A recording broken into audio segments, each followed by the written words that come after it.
Camera ले लगा दीजिए।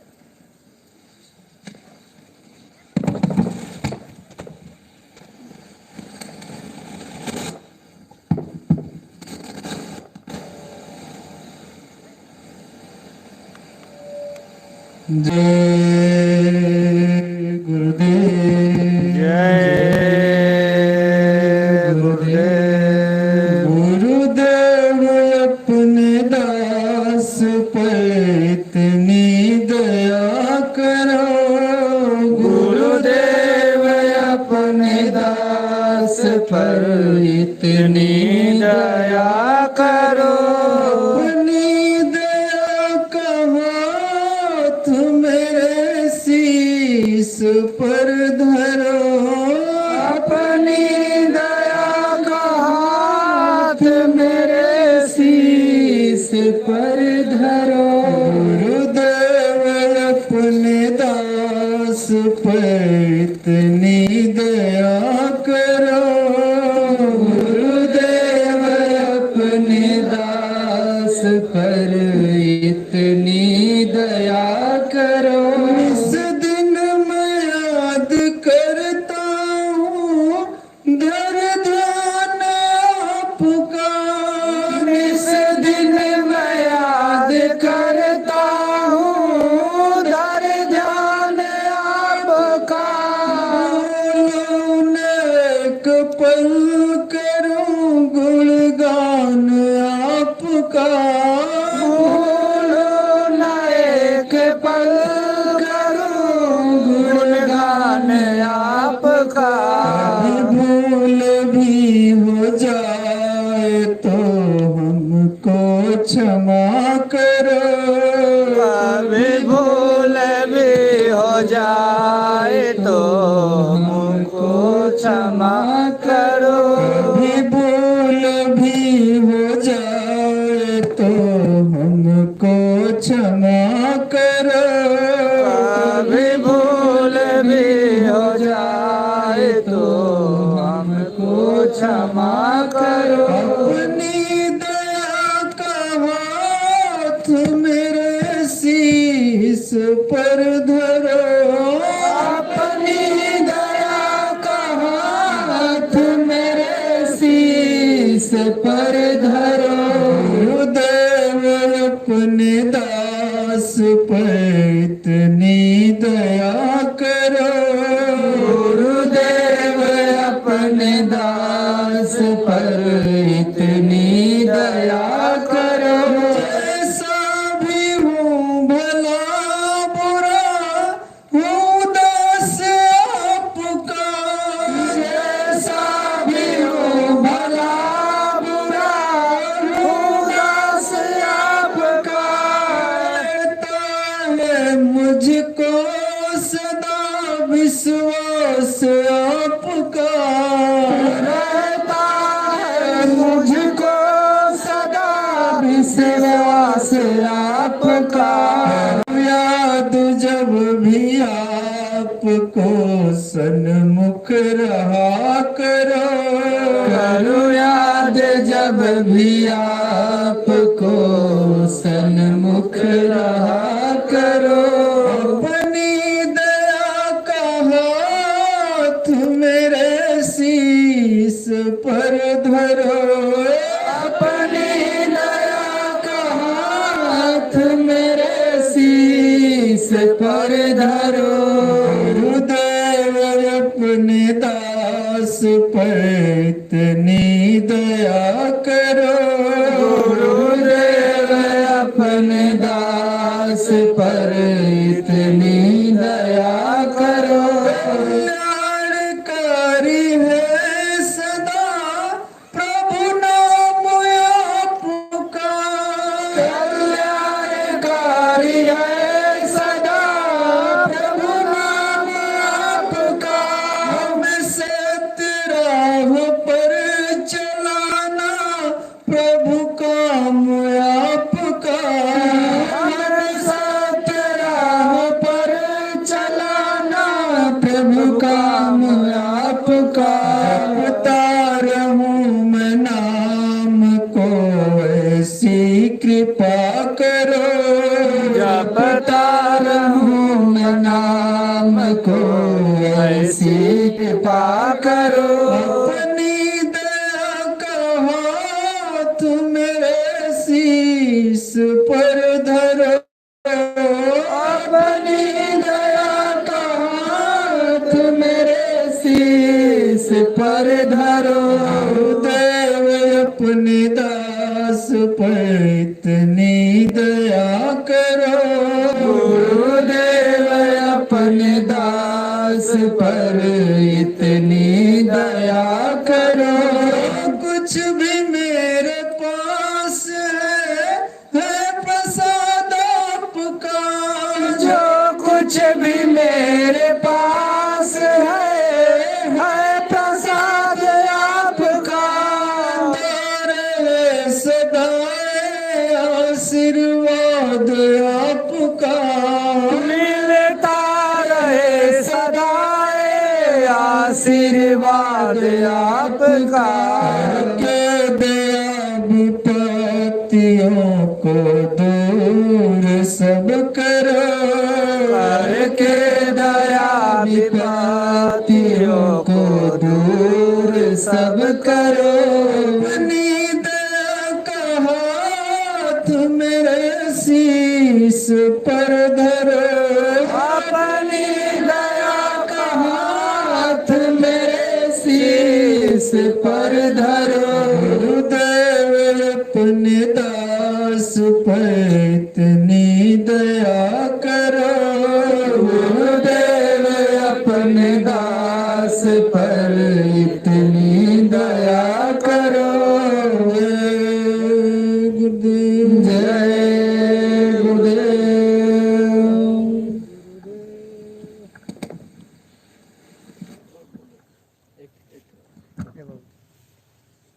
दयागार जी से दया मांगते हैं। दयागार जी से दया मांगते हैं।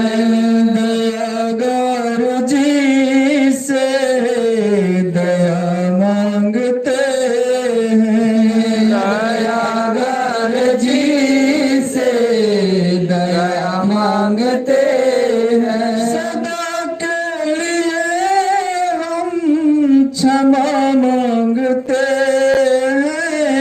सदा के लिए हम क्षमा मांगते हैं। दयागार जी से दया मांगते हैं। दयागार जी से दया मांगते हैं। मैं हूँ अधम अपराधी यहाँ पर। मैं हूँ अधम अपराधी यहाँ पर। छोड़ो मुझे डुबा कर यहाँ पर। छोड़ो मुझे गुरु डुबा कर यहाँ पर। ये पाप जो है क्षमा मांगते हैं। ये पाप जो है क्षमा मांगते हैं। दयागार तुमसे दया मांगते हैं। दयागार तुमसे दया मांगते हैं। जो कोई उसे देते सहारा। जो कोई उसे देते सहारा।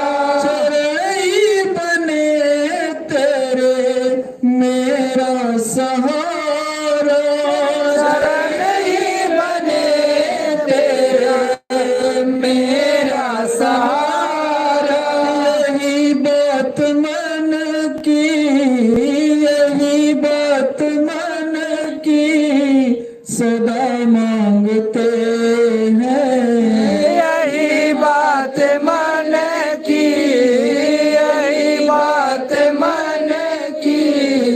सदा मांगते हैं। दयागर तुमसे दया मांगते हैं। दयागर तुमसे दया मांगते हैं। दया जो शरण में कभी ना हटाए।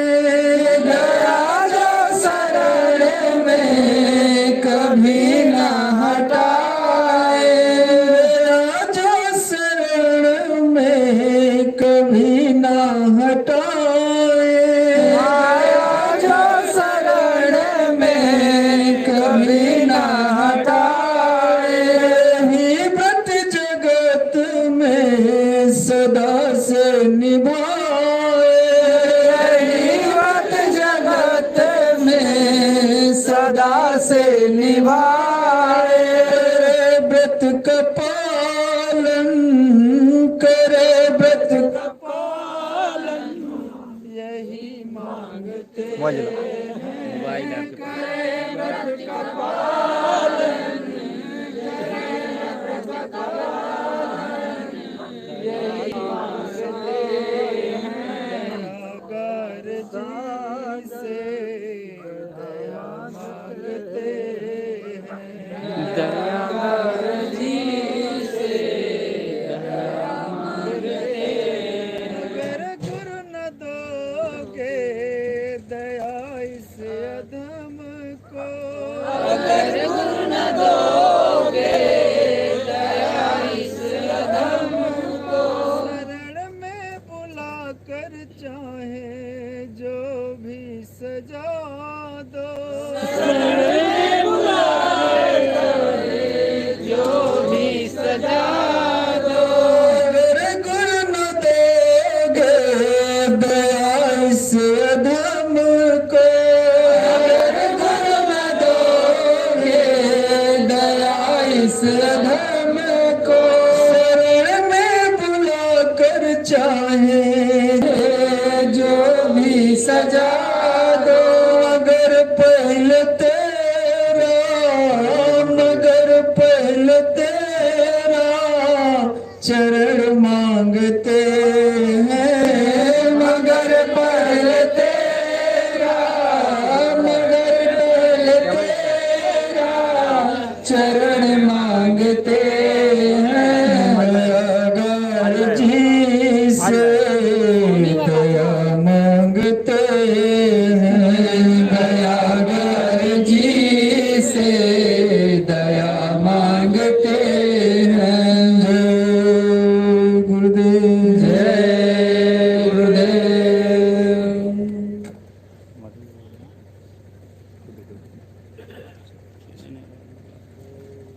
किसी और से कनेक्ट करना।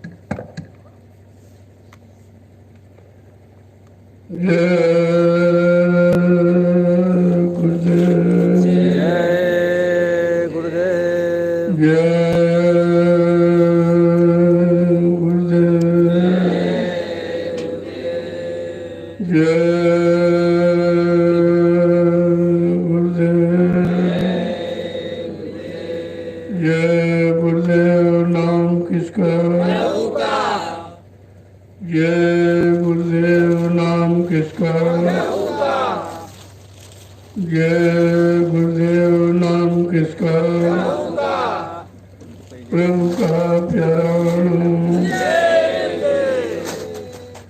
सर्वदाता दयालु पूज्य स्वामी जी महाराज, आज ये सायंकाल जय गुरुदेव नवनिर्मित आध्यात्मिक ज्ञान आश्रम में सत्संग में उपस्थित दूर दराज से आए हुए सभी सत्संगी प्रेमी, ये नवनिर्मित जय गुरुदेव आध्यात्मिक ज्ञान आश्रम नैमिषारण्य मिश्रिक सीतापुर उत्तर प्रदेश एक अनोखी छाप है। आगे आने वाले समय में लोग इसको याद करेंगे, क्योंकि यहाँ जो काम होगा वो बिल्कुल दुनिया से अलग। तभी तो लोग इसकी पहचान रखेंगे। और आप सबको ये मौका मिल गया, इससे व्यवस्था बनेगी जिससे आगे आने वाले समय में लाखों लोग लाभ उठाएंगे। ये आप सबका परमार्थ है। इस परमार्थ की बराबरी कोई दान, कोई रुपया पैसा सामान नहीं कर सकता, क्योंकि श्रम का दान सबसे महत्वपूर्ण दान होता है,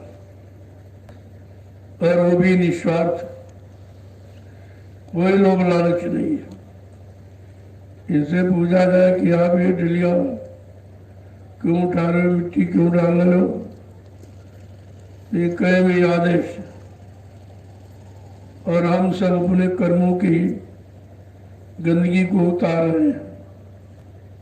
ये है गूढ़ राज। कर्मों के हिसाब का ये गूढ़ राज है, क्योंकि माया का प्रसार और कर्मों का हिसाब, ये दो बातें सबकी समझ में नहीं आ सकती। इतना ज्ञानी ध्यानी विज्ञानी हो, लेकिन ये दो बातें नहीं समझ सकता है कि माया का प्रसार क्या है और कर्मों का हिसाब कैसे होता है। क्योंकि जो हमारे आप से कर्म हो गए, जो मन से, तन से, इंद्रियों से कोई मतलब यानी गलत कदम उठ गया, जानकारी न होने के कारण, तो वो जमा हो गए। अब वो कैसे उतरेंगे, उनका उद्धार निवारण कैसे होगा, इसकी जानकारी किसी के पास नहीं। कोई भी शारीरिक सुकर्म, शारीरिक योग, कोई भी काम करके कर्मों को उतारा नहीं जा सकता। और इस कलयुग में तो और कठिन है। लेकिन कलयुग में संत पधारे जो किसी युग में नहीं आए थे, न सतयुग में आए, न त्रेता में, न द्वापर में। 5,500 वर्ष कलयुग के भी निकल गए। अभी लगभग 750 वर्ष पूरे होने जा रहे हैं जब से संत नाम सुनने को मिला, और उन्हीं से संत मत चला। तो सर्वप्रथम संतों में कबीर साहब आए, उन्हीं से संत मत चला है और संत नाम सुनने को मिला।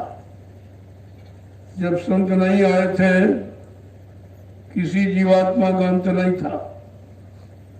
कोई जीवात्मा काल माया के कर्मों के जाल से निकल नहीं पाई। ये तो संतों की महिमा है।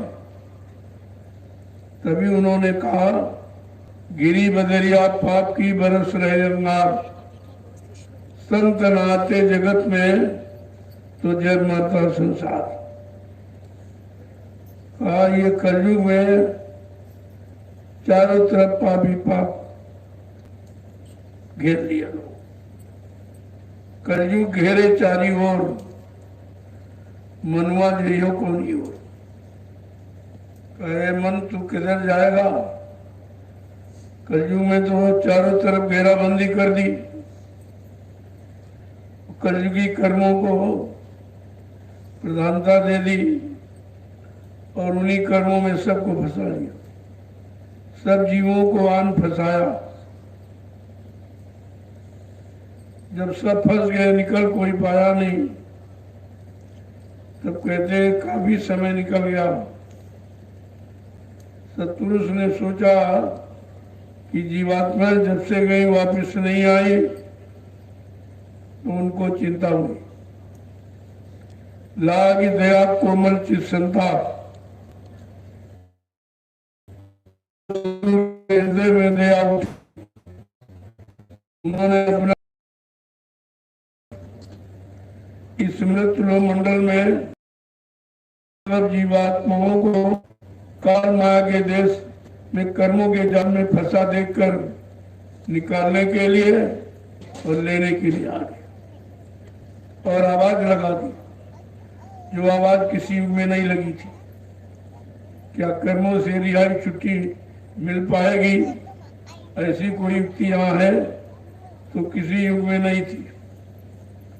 जो लोगों ने शरीर से त्याग, तपस्या, संयम जो किया वो केवल शरीर तक सीमित है, इससे आत्मा का कोई लाभ नहीं, क्योंकि आत्मा शरीर में होते हुए भी शरीर के किसी भोग को नहीं करती और शरीर के नाके, जो नाका है दोनों आंखों के मध्य भाग में बैठी, जहाँ कोई कर्मों की गंदगी नहीं जाती।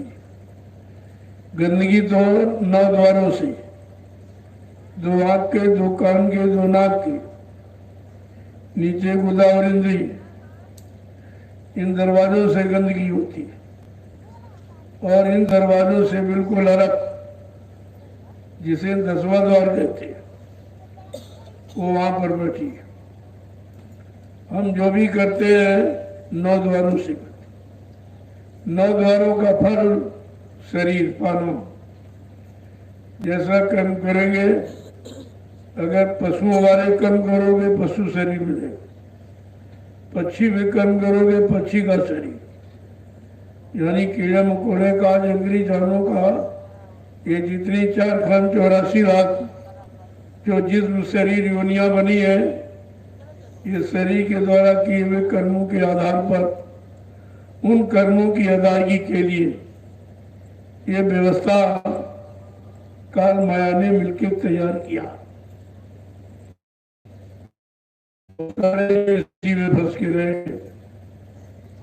चाहे वो योगी हो, चाहे तपस्वी हो, ऋषि मुनि हो, चाहे वो अवतारी शक्ति हो, कोई इससे निकल नहीं पाया। ये तो कलयुग में संतों की महिमा है, जो समय से आए और निकलने का रास्ता बता दिया। रास्ता क्या है? नाम की युक्ति, इसी को नामदान, इसी को मंत्र गुरुमत दीक्षा, लेकिन कलयुग में सीधा नामदान है। ये नाम का दान कलयुग में संत महापुरुष देंगे, दान लेंगे नहीं, दान देंगे।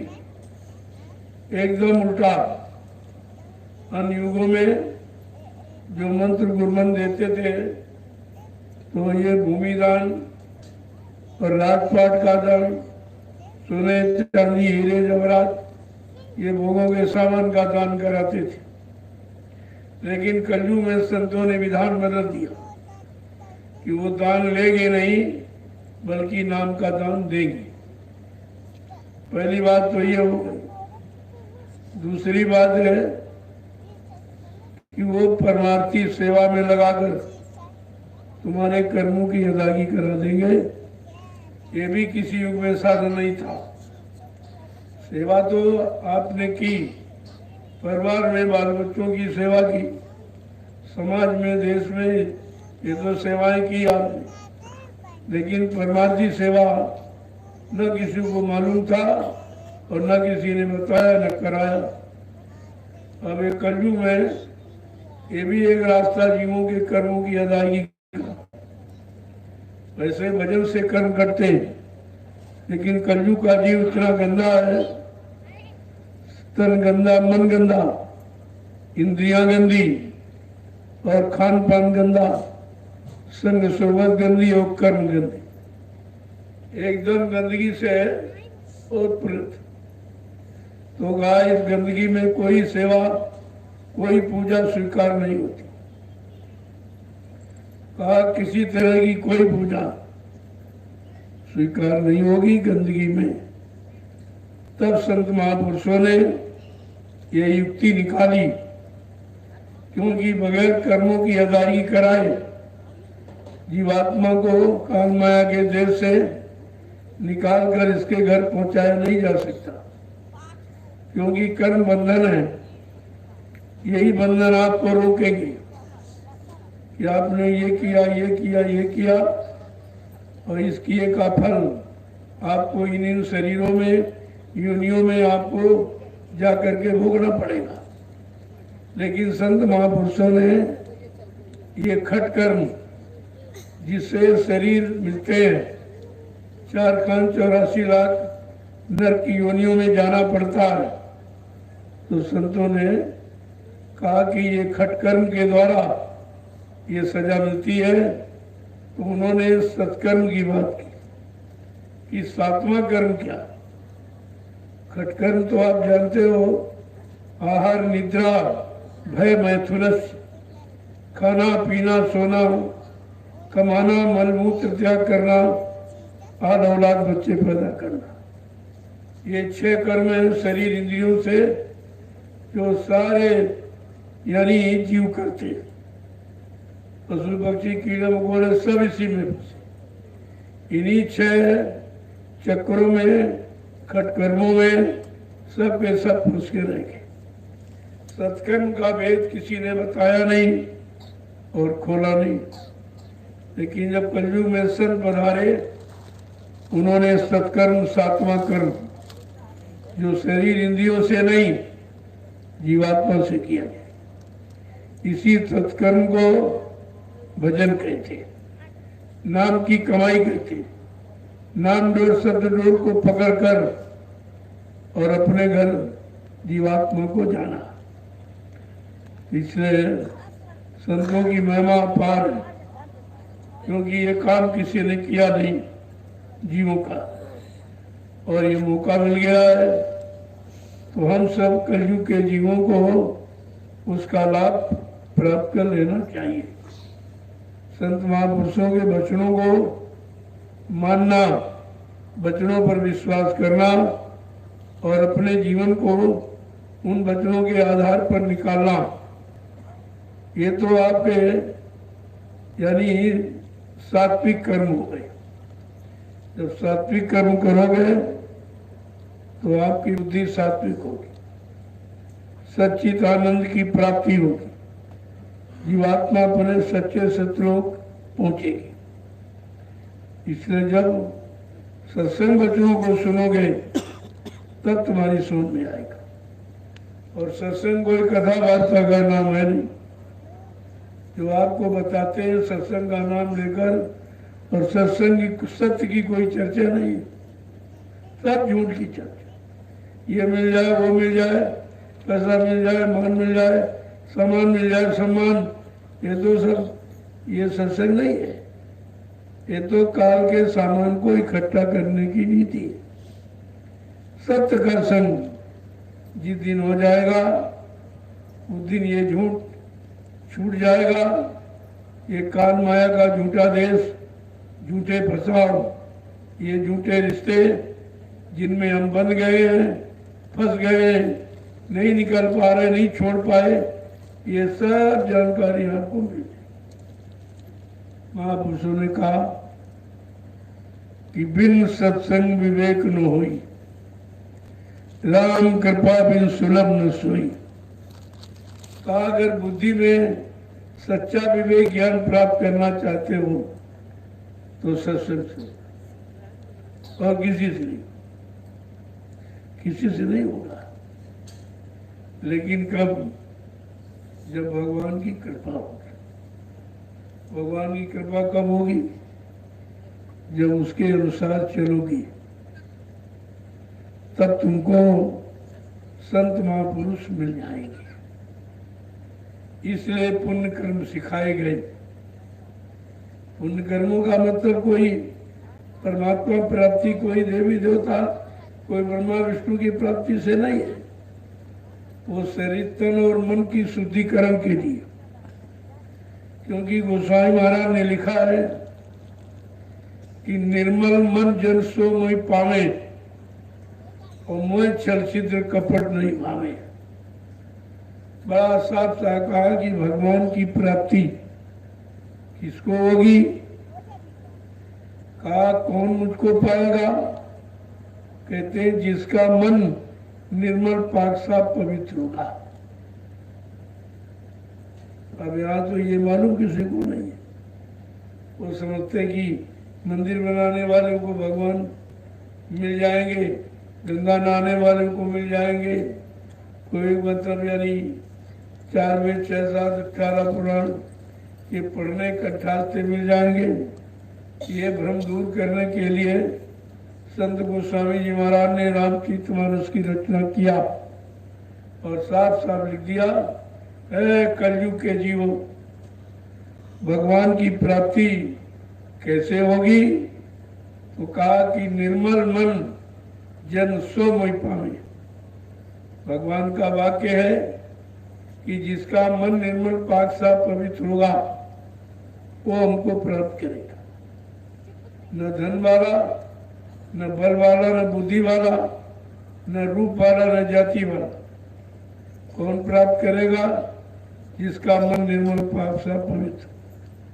आज तो मन सबके गंदे, कोई नहीं प्राप्त कर पाएगा। जब काल भगवान की प्राप्ति के लिए लिखा कि जिसका मन निर्मल पाक साफ पवित्र हुआ वो मुझको पाएगा, तो दयाल को पाना तो बहुत कठिन है। दयाल भगवान की प्राप्ति तो और कठिन है। और ये भी कहा कि काल भगवान का वास किसके हृदय में होगा, बड़े साफ साफ शब्दों में, ताकि कोई शंका संदेह भूल भ्रम न रह जाए और कहीं कोई फंस न जाए धोखे में। तो रास्ता उन्होंने साफ कर दिया कि जाति पाति धन धर्म बढ़ाई, कुल परिवार सुखद समुदायी, इन्हें त्याग भजे मल्लाई, ताके हृदय बसे प्रभुआई। क्योंकि कितना साफ था, क्या छोड़ना है, क्या त्यागना है और किससे दूर होना है। कहते जाति पाति धन धर्म बढ़ाई, कुल परिवार सुख समुदाय, इन्हें त्याग। जो इतनों का परित्याग करेगा, काल भगवान कह रहा उनका वास कि मेरा वास उनके हृदय में होगा। तब यह काल की पूजा भी तुम्हारे बस की नहीं, तो दयाल की तो बहुत कठिन है। जब काल की पूजा का विधान नहीं लोग समझ पाए और किसी को काल शक्तियां मिली नहीं, न देवलोक की शक्तियां कोई देवी देवता मिले, इतने दिन पूजा करते करते हो गए, तरह तरह की श्रम समय पूंजी खर्च करते करते हो गया, लेकिन कोई देवी देवता आज तक आपको नहीं मिला। क्यों? वो यहाँ नहीं है। जो युक्ति आप शरीर इंद्रियों से कर रहे हो उनको पाने की नहीं है। शरीर इंद्रियों से जो भी करोगे शुभ अशुभ, उसका परिणाम तुम्हें शरीर में ही मिलेगा। कम से कम ये बात तो जानकारी लेनी चाहिए, लेकिन किसी ने कोई जानकारी नहीं और सब बेचारे फंस गए। जबकि धर्मशास्त्र बराबर जानकारी दे रहे, ऐसा नहीं है, उन्होंने भ्रमित नहीं किया। साफ साफ शब्दों में कहा कि नाहम बसामी वैकुंठे योगिना हृदय नचा मम भक्त्वा यत्र गांति तत्र तिष्ठामि नाथा। हे नारद, मैं यहाँ कहीं नहीं रहता। जहाँ जीव ढूंढते हैं कागज पानी पत्थर, इनमें मेरा निवास नहीं है। मैं तो आत्मा रूप, जो परमात्मा का अंश है, आत्मा का आत्मा रूप से मैं सबके अंदर बैठा हूँ, सबको मिला हूँ, कोई बाकी नहीं, कोई जाति, कोई पाति, कोई मजहब, कोई धर्म, यानी ये सब कुछ नहीं। आत्मा जिस शरीर में है वो परमात्मा का अंश है, तो सबको आत्मा रूप में परमात्मा प्राप्त हुआ है। अब ये है कि अंश रूप है, यानी छोटा। अब ये अपने अंशी को कैसे मिलेगा, अंशी भी कैसे मिलेगा? तो उसके लिए जैसे उदाहरण के लिए आप गंगा की बूंद ले आए और हथेली पर रखो। अब ये बार बार कहते हो गंगा की बूंद है, गंगा की बूंद, तो सुनने वाला अगर ये कहे गंगा की बूंद है तो गंगा में चली जाए, कहते हुए जा नहीं सकती। क्यों? अलग हो गई। अलग होने से शक्ति अस्तित्व कम हो जाता है। अब ये जा नहीं सकती है। अगर कोई गंगा का जानकार जो रोज गंगा नहाने जाता हो, उसको अगर बूंद दे दो और वो अगर गंगा में डाल देगा तो ये बूंद गंगा ही हो जाएगी, फिर आप इसको ढूंढ नहीं सकते। इसी तरह ये जीवात्मा जो शरीरों में अलग अलग, इस कारण वो स्वतः नहीं जा सकती है, परमात्मा से नहीं मिल सकती है, परमात्मा स्वरूप नहीं हो सकती है। लेकिन परमात्मा के जानकार अगर संत महात्मा मिल जाए, जिन्होंने अपनी आत्मा को जगाया, परमात्मा से मिलाया और परमात्मा के दरबार के दरबारी हो गए, आने जाने वाले हो, अगर वो मिल जाए और वो तुम अपनी जीवात्मा को उनके सुपुर्द कर दो, उनको दे दो, तो वो तुम्हारी जीवात्मा को परमात्मा से मिला देंगे। फिर ये जीवात्मा परमात्मा स्वरूप ही हो जाएगी। अभी शरीरों में अलग अलग होने के कारण हम इसको आत्मा कहते हैं, लेकिन जिस दिन संत महात्माओं के हवाले ये कर दोगे, वो इस जीवात्मा को जगाएंगे, नाम का आधार पकड़ाएंगे, नाम डोर सदडोर, और पकड़ करके जीवात्मा ऊपर चढ़कर अपने घर पहुंचेगी और अपने मालिक प्रीतम यह से मिल जाएगी। फिर वो उसी की हो जाएगी। फिर ये बार बार इस समृत लोक मंडल में जन्म मरण के चक्कर में नहीं आएगी। ये सब काम कलयुग में संत महापुरुषों के अधीन है, और कोई शक्ति भक्ति कलयुग में काम नहीं करेगी। कलयुग का विधान अलग, कलयुग का अवतार अलग है, और कलयुग का नाम आधार अलग। इसीलिए सारे युगों के नाम की जानकारी दी गई, ताकि कोई किसी दूसरे युग के नाम में कहीं फंस न जाए।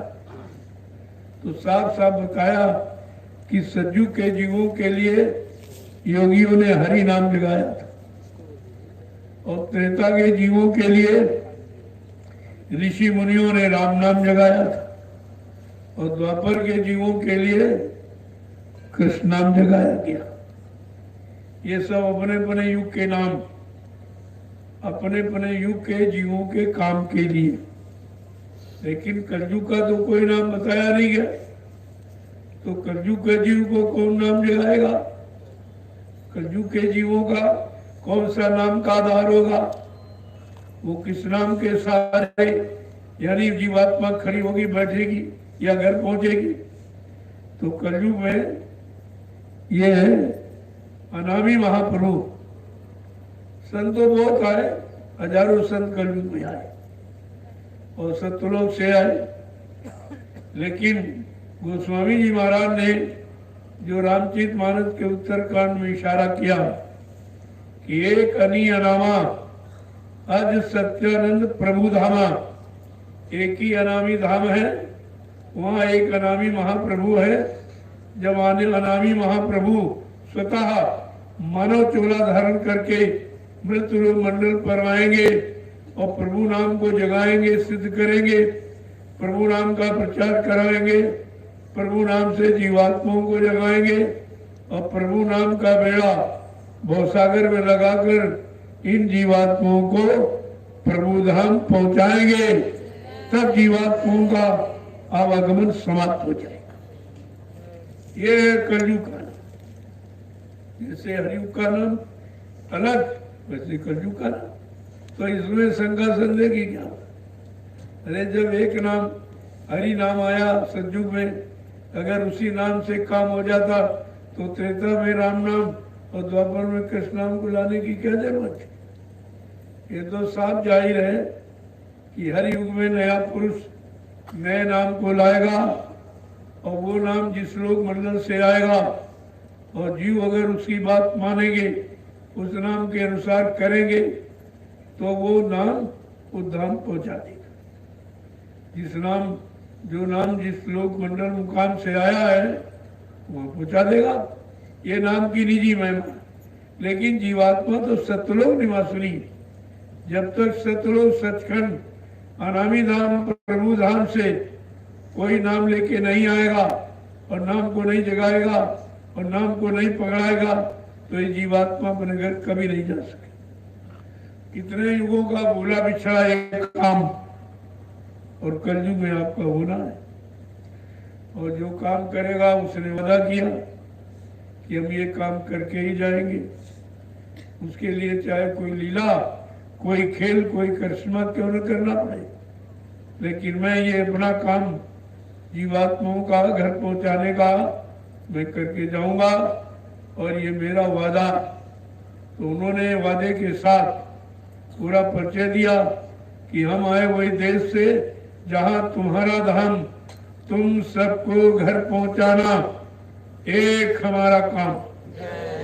कहा मेरा एक ही काम है, इन जीवात्माओं को इनके घर पहुंचाना, और मेरा कोई काम दूसरा नहीं। न राज, न पार, न धन, न दौलत ये दिलाने करने का नहीं है। अब जीवात्माएं ये भूली भटकी है कितने युगों से है। अब ये कैसे जाएगी, उनके लिए क्या युक्ति करनी पड़ेगी, क्या व्यवस्था भूमिका बनानी पड़ेगी, वो तो करने वाले पर निर्भर है। वो कैसे जगाएगा, कैसे ले जाएगा, कर्मों की अदायगी कैसे कराएगा, तो उसकी व्यवस्था है ले जाने वाले की। ये काम दूसरे का नहीं है। इसलिए साफ शब्दों में बाबा जी ने कहा कि देखो मेरा ये काम ये सृष्टि में कोई नहीं कर सकता। कौन सा? जीवात्माओं को जगाने का, परमात्मा से मिलाने का, उनके पाप कर्मों में माफी दिलाने का। ये काम मेरा न कोई कर सकता है और हमको इस काम से कोई रोक नहीं सकता। मैं जिस तरीके से करूँगा, जो तरीका, जो युक्ति सहज सरल समझूंगा वो लागू करूंगा, उससे करवाऊंगा। तो ये तो करने वाले पर निर्भर है, इसमें शंका की क्या। अब शंका, संदेह, भूल भ्रम इसी होती अज्ञानता का नाम है शंका। कि जिनको जानकारी नहीं है कि जीवात्माओं का काम कौन करेगा और कैसे करेगा, क्योंकि और किसी युग में तो किसी ने किया नहीं।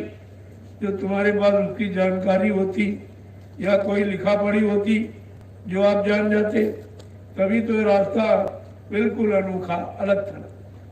और इसी लोगों की समझ में जल्दी नहीं आया। कभी रहा होता तो उसका इतिहास या उसका कोई प्रमाण मिलता तो आप जल्दी से समझ जाते। इसलिए बाबा जी को मेहनत करनी पड़ी। इतनी मेहनत किया, अगर ये जानकारी पहले से होती तो इतनी मेहनत नहीं करनी पड़ती। जरा सा इशारा करते हुए बात समझ में आ जाती। अब बिल्कुल नए सिरे से एकदम अलग थलग व्यवस्था बनानी है तो उसमें समय लगेगा। और समय इसलिए है कि हमारी आपकी नासमझी है, जो हम समझ नहीं पा रहे हैं, समय से विश्वास नहीं कर पा रहे हैं और हम जुड़ नहीं पा रहे हैं, और जो बताया जाता उसे कर नहीं पा रहे हैं। देर इस बात की, उनकी तरफ से कोई देरी नहीं। उन्होंने कहा मैंने तो परिवर्तन का सारा मसाला बना दिया, तुमको जिस दिन इसके काबिल देखूंगा सौंप दूंगा। अब ये काबिलियत का पता कैसे चलता है? कहा परीक्षा के द्वारा। कोई लड़का अगर साल भर पढ़े अपनी काबिलियत, अपना डिवीजन नहीं बता सकता। डिवीजन, काबिलियत, योग्यता कौन बताएगी? परीक्षा। परीक्षा यानी दूसरों की इच्छा पर निर्भर, तुम्हारी इच्छा के मुताबिक कुछ नहीं। और ये कितनी बड़ी परीक्षा है, कलयुग की और सतयुग की। इसे सब वो परीक्षा जो सांसारिक वो नहीं लोग समझ पाए, लोगों के बस की नहीं, दूसरे के अधीन रहे, ये तो बहुत बड़ी परीक्षा है कलयुग और सतयुग की। इसे कैसे लोग जान जाएंगे, कैसे विश्वास कर लेंगे, कैसे इतनी जल्दी उनकी समझ में आ जाएगा? तो धीरे धीरे व्यवस्था आपके सामने बनाई जा रही है। ये सब व्यवस्था बनाने के तरीके, यहाँ वहाँ इधर उधर जहाँ मतलब यानी से देखा जा रहा है काम कहाँ से होगा, कैसे होगा, उसी भूमि का चुनाव किया जाता। अब ये चुनाव तो लोगों को मालूम नहीं है वो कौन सी भूमि है जहाँ से कौन सा काम होगा। भौतिक काम यानी परिवार समाज का, देश का काम, धर्म का, या जीवात्मा का आध्यात्मिक काम, आपको तो पता नहीं है। जब नहीं मालूम है तो चुपचाप अपने रास्ते पर चलते रहो, एक न एक दिन मंजिल पर पहुंच जाओ। बीच में अगर इधर उधर हो गए किसी कहने बहकाने में तो मंजिल आपकी छूट जाएगी। यही कारण है कि रास्ते पर खड़ा किया गया और थोड़ा सा भ्रम भूल पैदा हुआ और स्वार्थी लोभी लालचियों ने बहका बरवा दिया, आपका रास्ता छूट गया। जब रास्ता छूट गया तो मंजिल से अलग हो गए आप। जब मंजिल से अलग हो गए तब मुसीबत, आपत्तियों, बीमारी, महामारियों में, लड़ाई झगड़ों में, दैवी प्रकोपों में, दुर्घटनाओं में, अकाल मौतों में आप चले गए। ये सब उसी का परिणाम है जो भ्रमित हुए। इसलिए सत्संग बच्चों को पकड़ के रखो, ऐसे पकड़ो जैसे रुपया पैसा, सोने चांदी, हीरे जवाहरात को तुम गांठ में बांध के रखते। वो रुपया पैसा, सोना चांदी, हीरे जवाहरात काम नहीं आएंगे, वो तुमको काल की नगरी में बचा नहीं पाएंगे। लेकिन ये वचन सब तरफ से तुमको बचाएंगे और मतलब बचने का रास्ता आपको देंगे। लेकिन जब वचनों को मानोगे तब। तो कितने लोग मान रहे? करोड़ों लोगों ने सुना। बाबा जी ने पहले भी कहा कि हमारे आध्यात्मिक संदेश वचनों को सुनने वाले करोड़ों लोग होंगे, लेकिन मानने वाले 2-4 हजार लोग, और मानकर विश्वास करने वाले 100-200 लोग होंगे। और विश्वास करके लगातार चलकर अपनी मंजिल पर पहुंचने वाले कोई बिरले ही होंगे। अब उन बिरलों की ये लिस्ट बनाई जा रही। भाई वो बिरले कौन है जो मंजिल पर चल रहे हैं या चलने की तैयारी में है या समझ चुके हैं, चलना चाहते हैं। तो ये जानकारी की जा रही। ऐसा नहीं, कोई काम व्यर्थ नहीं, कोई काम ऐसा नहीं है जिसमें जानकारी नहीं ली जा रही। अब आप उसे न समझ पाए, न जान पाए, न कर पाए, न टिक पाए, न चल पाए तो बात अलग। लेकिन कोई भी काम यहाँ मिथ्या झूठ नहीं, और कोई काम तुम्हारे नुकसान का नहीं हो। जो भी किया जाएगा वो तुम्हारे फायदे का। अब कितने तरह का फायदा, कौन कौन सा फायदा, ये तो आपको पता ही नहीं है। क्यों? हानि आपने जो कर डाली उसका नहीं पता।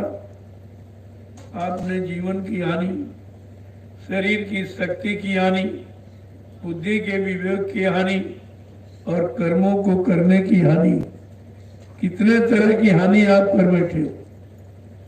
अब उस हानि का आपको पता भी नहीं है कि कौन कौन से कर्म करके हमने कितनी बड़ी अपनी हानि की है, कितना बड़ा अपना नुकसान किया है।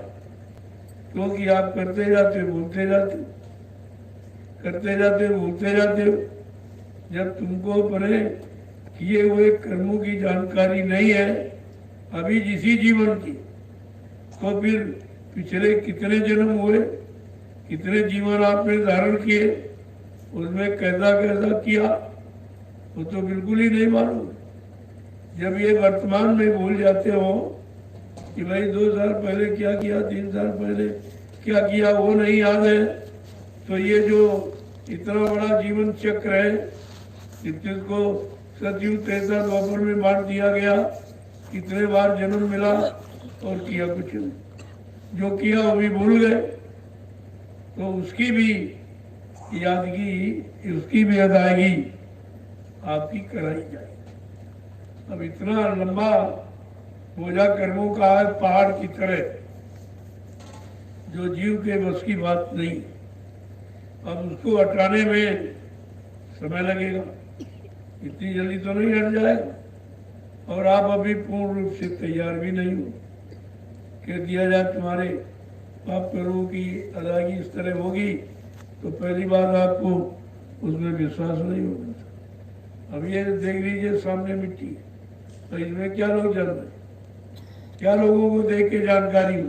कुछ नहीं, वो तो मिट्टी समझ रहे, लेकिन ये नहीं सोचते कि एक दिन ये शरीर भी मिट्टी हो जाए। शरीर को मिट्टी में मिलने से पहले अगर हम इस मिट्टी की महिमा समझ लें, तो दोबारा शरीर को मिट्टी में मिलने का कारण नहीं बनेगा। दोबारा आपको इस कष्ट में नहीं जाना पड़ेगा। कितना बड़ा काम है, क्योंकि इससे कर्मों की अदायगी कराई जा रही। वो कैसे होगी? आप मिट्टी डालेंगे, स्थान बनाएंगे, स्थान पर कोई निर्माण कार्य होगा, उसमें आपका सहयोग होगा, और फिर आगे आने वाले भविष्य में कितने लोग आएंगे, बैठ के भजन करेंगे, सत्संग सुनेंगे, सेवा करेंगे, तो ये कितना बड़ा लाभ है। ये लाभ मिलने का ये तरीका है मिट्टी, लेकिन देखने वाले कुछ नहीं जानते,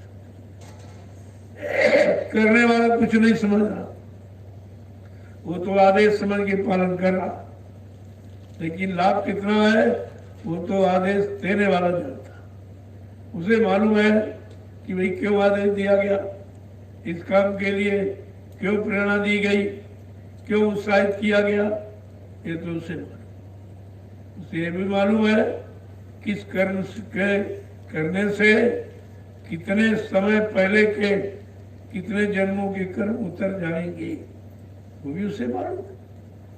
तो जो चुपचाप लगे हुए हैं, कोई शंका नहीं, कोई भूल भरम नहीं, किसी तरह की मतलब यानी बिल्कुल पूर्ण रूपेण से उनका काम हो जाए। तो शंका करने वाले रह जाए। शंका तो सबसे हानिकारक है। अगर आपने शंका की तो कितनी बड़ी हानि आप कर डालोगे।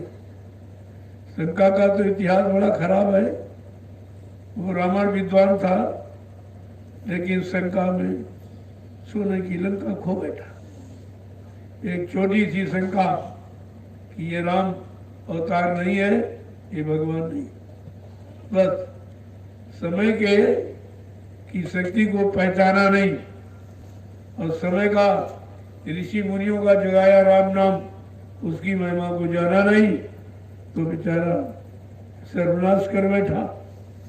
आज आपके सामने भी समय का नाम जगाया गया है, और ऐसे नहीं, इतना प्रचार किसी युग में किसी जगह नाम का नहीं हुआ जितना इस कलयुग में जय गुरुदेव नाम का प्रचार। और कितना लोगों को लाभ, कितनी जल्दी लोगों के मन बुद्धि चित्त को बदला गया, कैसे कैसे काम हुए, ये सब आपके सामने है।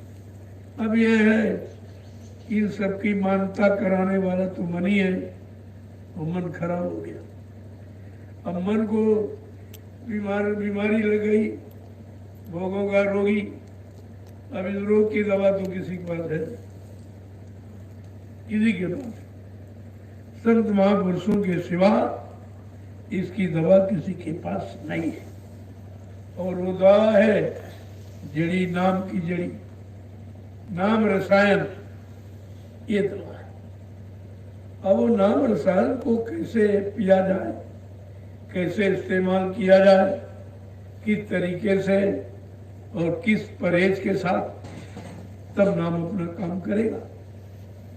क्योंकि महिमा तो बहुत बड़ी कि नाम लेत भव सिंधु सुखाई, लेकिन करो विचार सुजन मनमाई। ऐसे जरूर मन में विचार करो, वो कौन सा नाम है, कौन सी नाम की रसायन जड़ी बूटी जिससे समस्त रोग, मन के विकार, जो मन भोगों का रोगी है, ये समस्त रोगों का विकार दोष कैसे मिटेगा। कितना साफ समझ, बड़े साफ शब्दों में। लेकिन बात समझ में आए तो केवल बांचते हैं, बांचा जाता दूसरे के लिए, पढ़ा जाता अपने। अगर पढ़ा होता तो नाम की महिमा समझ में आ गई। यही कलिकाल न साधन दूजा, कितना साफ साफ रामचरितमानस कह रही है, यही कलिकाल न साधन दूजा, मन क्रम वचन गुरु पद पूजा। मन से, तन से, विचारों से, भाव से गुरु के वचनों को सुनना और मानना और अपने जीवन में उतारना और लाभ प्राप्त करना। बड़े साफ शब्दों में लिखा। क्या कहते हैं कि तुम्हें क्या नहीं करना है, कलयुग योग यज्ञ नहीं दाना। कलयुग में योग यज्ञ जब तक हवन पूजा पाठ दान दक्षिणा का ये वर्जित है। क्यों? का कलयुग का जीव गंदा है, गंदा खान पान, गंदे विचार, लिहाजा गंदगी में कोई सेवा स्वीकार नहीं होती। इसलिए कलयुग के जीवों के लिए छूट दी थी कि तुमको इन कामों में नहीं फंसना, केवल एक काम करना है कि कलयुग केवल नाम आधारा और सुमेर सुमेर न रुद्र। कलयुग में केवल नाम का आधार है, नाम का सुमिरन करेगा तब जीव भवसागर को पार जाए। अब कौन से नाम का सुमिरन किया जाए? का सुमिरन करो, ध्यान करो और भजन करो। ये नाम का तीन रूप हो गए, यानी उस नाम को लो, नाम के रूप को याद करो और मतलब यानी और उसकी आवाज को सुनो कि कैसी आवाज है, यहाँ से कोई मिलती जुलती है, यहाँ से कोई अलग थलग है। ये जब सुनने लगोगे तब इधर की ये आवाजें सब फीकी पड़ जाएंगी। वो इतनी विशाल आवाज, घन घमंड नवगर्जति घोड़ा और पियाहीन डरपत मनमोरा। गोस्वामी महाराज ने कैसा घुमा के लिख दिया और लोग समझ नहीं पाए कि घन घमंड क्या है। गर्जित घोड़ा यानी मेघ भी उस गर्जना को नहीं, यानी मतलब बराबरी कर सकते, ऐसी वो गर्जन है, ऐसी वो आवाज है। लेकिन पियाहीन डरपत मनमोरा, अगर पिया माने प्रीतम, स्वामी मालिक अगर साथ में नहीं है तो डर लगता है, डर लगता है। का सदगुरु पिया अगर साथ में नहीं है तो डर लग रहा कि आवाज की पहचान बताएगा कौन, रूप की पहचान कराएगा कौन। ये डर और भय जो देखकर सुनकर पैदा होगा, इससे कौन छुटकारा दिलाएगा। जगो लिखा पड़ी तो सब, लेकिन बात यही है कि मतलब यानी ये राज है तो ये सब लोग इसको जानते हैं। जाना चाहसी गूढ़ गति एहू और नाम जी जप जाने तेहू। कितना सामने क्या कि जीवात्मा परमात्मा के गुण रात को अगर जानना चाहते हो तो नाम का आधार पकड़ो, जो जीवात्मा का सच्चा आधार है। जब नाम का आधार मिल जाएगा तो सब जानकारी तुम्हारे पास हो। नाम जी जब जाने थे, जब जीव नाम का सुमरन जाप करेगा तब वो उस रात को समझ पाएगा।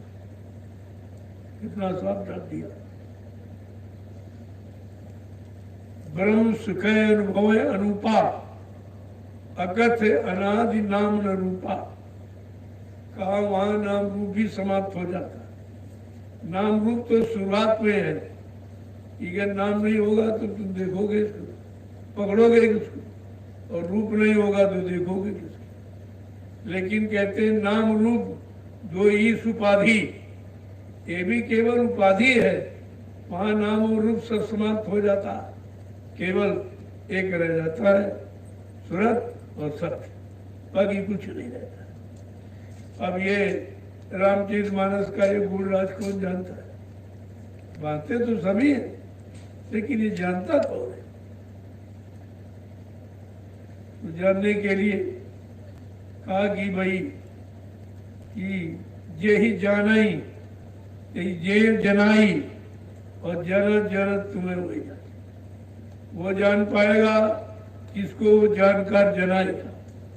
और अगर जानकारी लेके जान लिया और फिर वो उसी का हो जाएगा, फिर वो किसी का नहीं रहेगा, उसी का, यानी उसी में वो मिल जाएगा, उसी का हो जाएगा। देखा तो ये सब है, लेकिन इसको बताएगा कौन, समझाएगा कौन, और इसका अर्थ सच्चा यानी मतलब जो लाभ देने वाला वो कौन बताएगा। तो इसलिए एक एक वचन को बड़ी सावधानी के साथ सुनना चाहिए।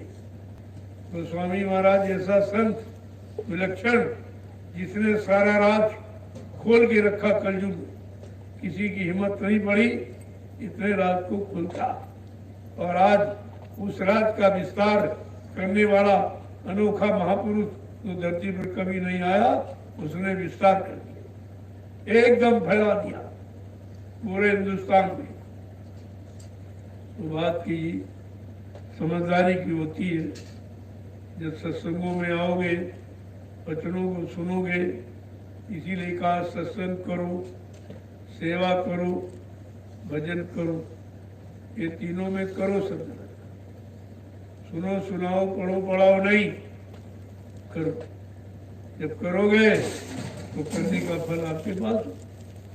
करने के बाद ही तो सच्चा अनुभव होता है, पढ़ने लिखने सुनने सुनाने का कोई अनुभव नहीं। ये तो सब व्यर्थ का काम, इसमें आपको कुछ नहीं मिलेगा।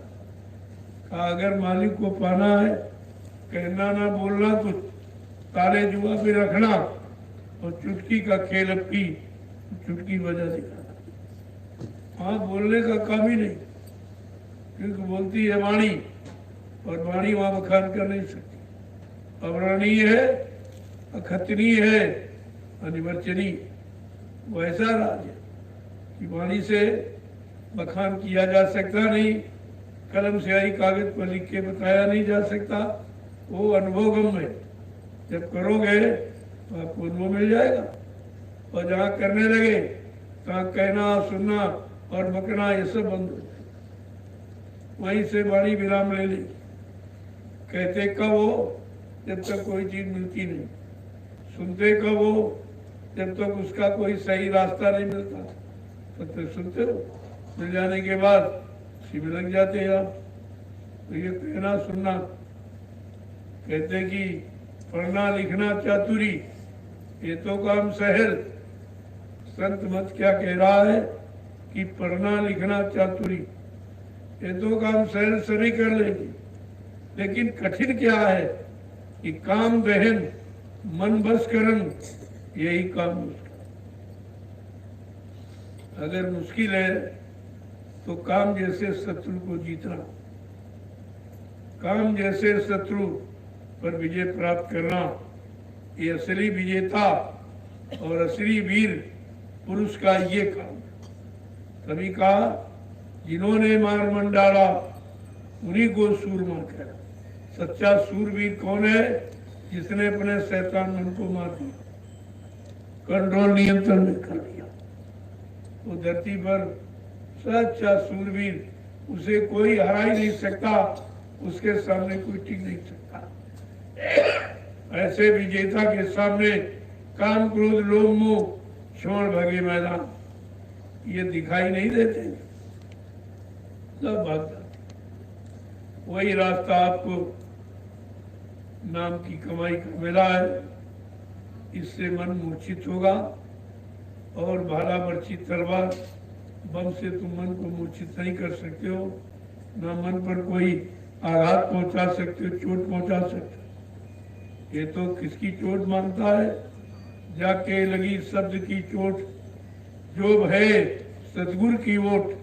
जिन्होंने सतगुरु का सहारा लिया और नाम को आगे रखा, का उनका ये काम करो लोग हो कुछ नहीं कर सकते। सरल भी ऐसा नहीं है, लेकिन महापुरुषों की बात समझ में आ जाए तो सरल। सब बेचारे भूल भरम में चले गए, अब किसी समझ में आया नहीं।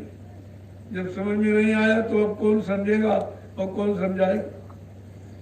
जब समझाने वाला आया तो आप समझे नहीं और समझ करके ये भी नहीं समझ पाए कि वो कौन है, मेरे लिए आया, किसके लिए आया, किस काम के लिए आया, कौन सा काम करके जाएगा। जब ये सब जानकारी खत्म हो गई तो आने जाने वाले से तुम्हारा मतलब ही क्या? जय गुरुदेव, जय गुरुदेव, जय गुरुदेव, जय गुरुदेव। नाम किसका? जय गुरुदेव। नाम किसका? जय गुरुदेव। नाम किसका? प्रभु का प्यारा नाम। जरा खड़े हो जाइए सब लोग, खड़े हो जाओ। लोगों इशारा समझो, खड़े होने का मतलब है किसी अच्छे काम को करने के, सच्चे अच्छे काम को करने के लिए खड़े हो जाओ। अब समय नहीं रहा, बहुत समय गंवाया आपने, खराब किया, अब समय नहीं रहा। जब बैठो तो भजन पूजन के लिए बैठो, झुको वहां जहां कुछ मिले, तो झुकना भी आपका ठीक। और तुम जहां जहां झुकते रहे कुछ नहीं मिला, पत्थर के आगे, कागज कैलेंडर के आगे, पानी के आगे, इनके आगे, उनके आगे, जब वहां कोई देने वाला है ही नहीं तो तुम्हारे झुकने को कौन देख रहा कि तुम झुक रहे हो, नमन कर रहे हो, प्रणाम कर रहे हो? अरे जब कोई देखने वाला होगा तब तो तुम्हारे प्रणाम को, झुकने को स्वीकार करेगा और फिर आपको कुछ लाभ देगा। कहने का मतलब हम झुके भी तो जड़ के आगे। अरे भाई मुर्दा कुछ काम कर सकता आपका? तुम कहो नहीं, हम उसको प्रणाम कर रहे हैं, उसकी सेवा करेंगे, उसके साथ ये फूल पर चढ़ाएंगे, तो वो तो स्वीकार ही नहीं करेगा। जब स्वीकार नहीं करेगा तो उसका लाभ कौन देगा? इतनी भी समझ लोगों में नहीं आई कि हम जड़ को पकड़े कि चेतन को। जड़ से काम होगा कि चेतन से? ये बात समझ में अभी तक नहीं आई। जब इतनी छोटी बात नहीं समझ पाए हो कि जड़ और चेतन का अर्थ नहीं जानते हो, जड़ चेतन क्या है ये भी नहीं समझते हो। अरे ये शरीर भी जड़ है, अगर चेतन जीवात्मा निकाल दो तो 1 मिनट में मुर्दा हो जाए।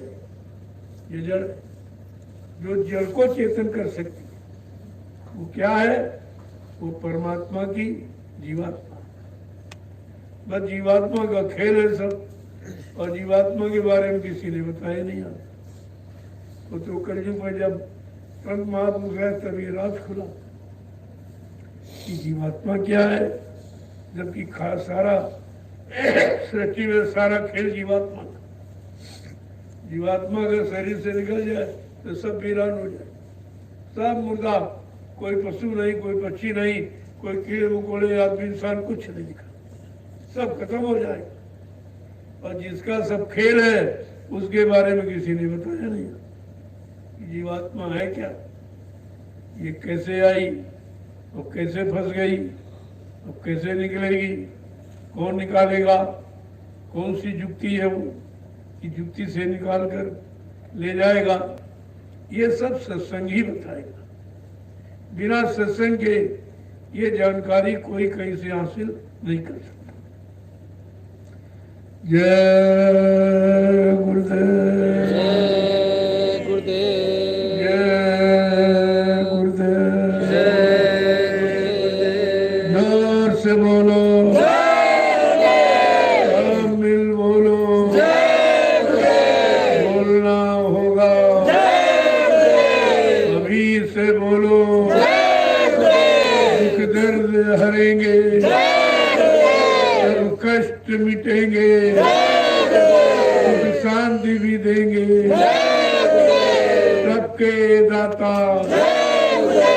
सबके मालिक, प्रेम से बोलो, ये नाम नहीं इंसान का,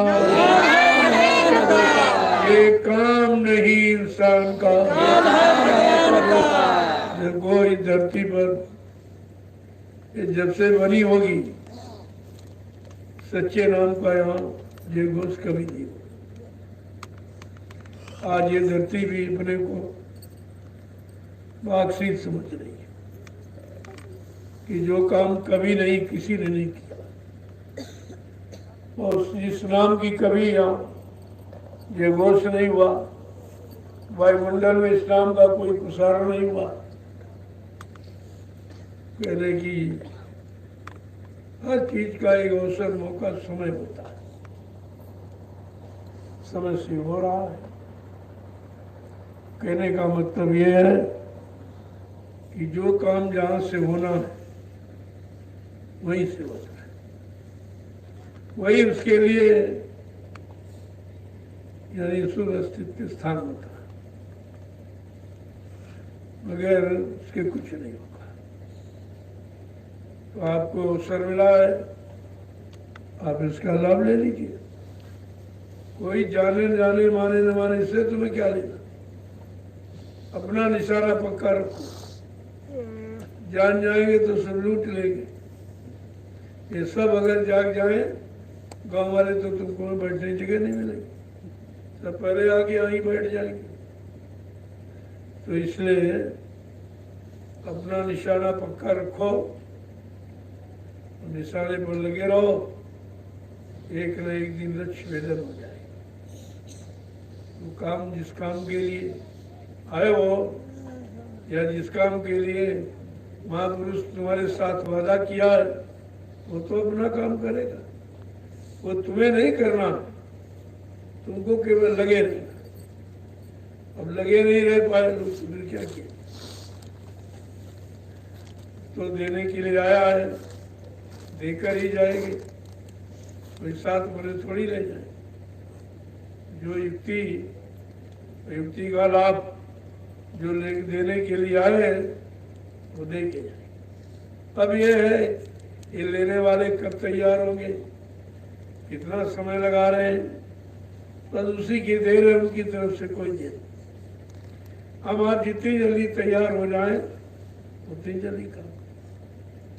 तैयार भी कुछ नहीं, केवल खड़ी तो रहना, और क्या तैयार हो। और तैयारी कर ही कर सकता जीव, कमजोर जीव कर ही कर सकता है, लेकिन वो खड़ा भी नहीं रहा।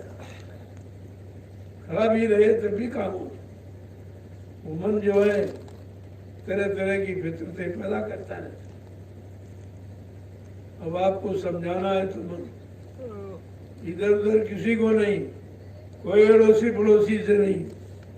अब अपने मन को समझाओ कि वो गुरु की बात मान ले, गुरु के द्वारा दिए नाम आधार को पकड़ ले, और वही आधार उसका सब कुछ है, ये पक्का विश्वास कर ले तो काम होने में देर नहीं है। देर तो विश्वास करने में, और बिन विश्वास न कोनो सिद्धि, बिना विश्वास तो कोई काम सिद्ध होता ही। अब ये विश्वास कब आएगा, कितना समय लगाएंगे आप, वो तो तुम्हारे पर है। अगर विश्वास हो जाए तो फिर बाकी करेंगे। विश्वास होने पर ये सब रिश्ते बन जाते, देर नहीं लगती। 1 मिनट अगर वही विश्वास उधर हो जाए तो सच्चा रिश्ता बनने में देर नहीं लगती। जय गुरुदेव। तो प्रेमियों ने बड़ी मेहनत की।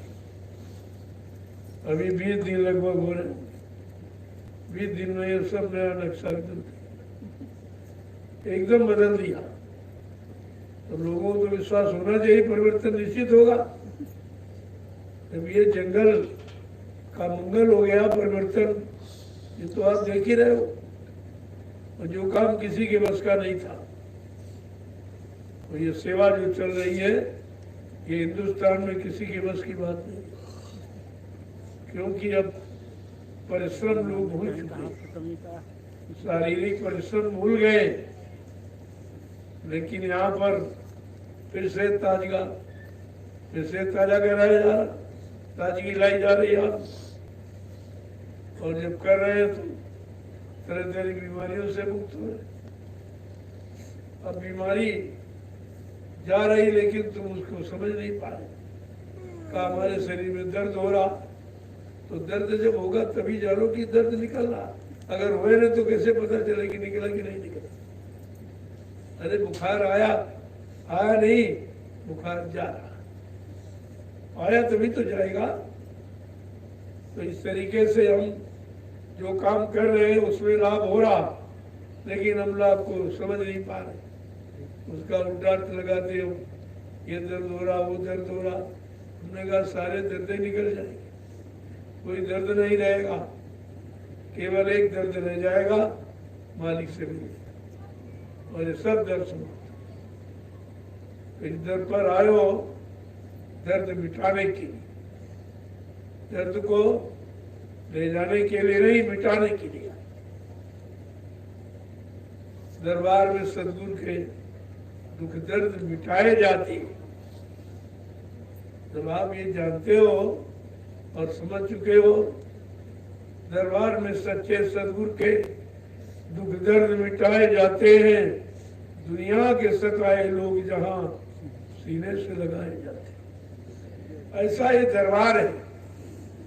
इस दरबार की महिमा कोई जानता ही नहीं और किसी के समझ में नहीं आ रहा। ये दरबार देने वाला लेने वाला नहीं। एक छोटा सा उदाहरण सामने आपकी है, प्रसाद वितरण। क्या कभी किसी ने हिंदुस्तान में प्रसाद बांटा? किसी ने प्रसाद आपको बुला के दिया? देख लीजिए, कहीं नहीं मिला।